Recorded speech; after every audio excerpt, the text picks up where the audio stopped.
Suresh recording studio सरसों पाही।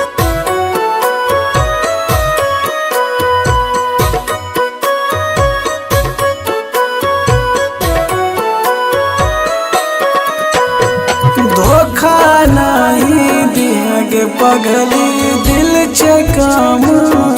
जो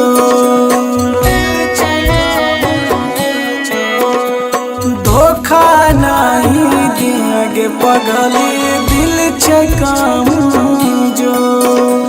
किड़िया खा के कहे छियो बनिया नहीं कठोर पगली बनिया नहीं कठोर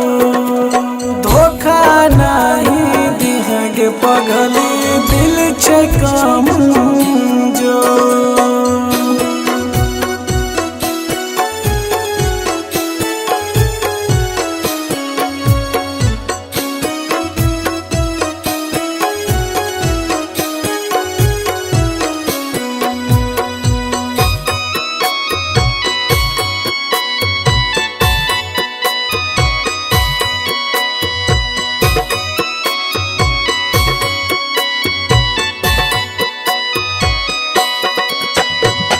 बचपन से तोरा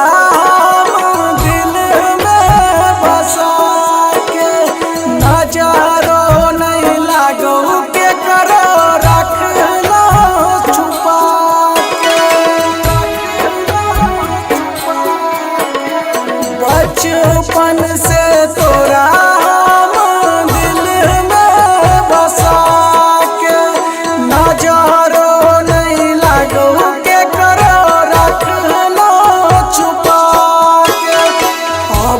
नहीं छोड़ा गया पगली ओढ़नी के कोर पगली ओढ़नी के को धोखा नहीं देंगे जान तू दिल से काम जो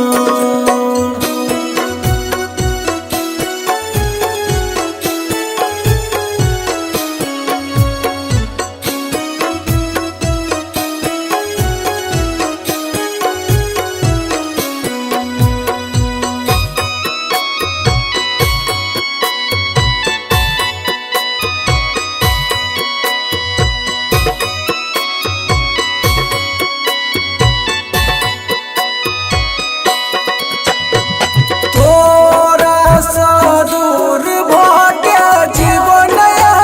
कपाल गे रोहित मुकेश का छाल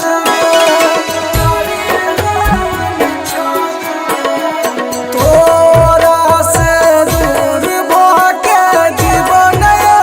कपाल गे रोहित सुरेश का रोकलो से रुकते नहीं अखिया के नूर पगली अखिया के नूर धोखा नहीं देंगे पगली दिल से काम जो सुरेश रिकॉर्डिंग स्टूडियो सरसों पाही।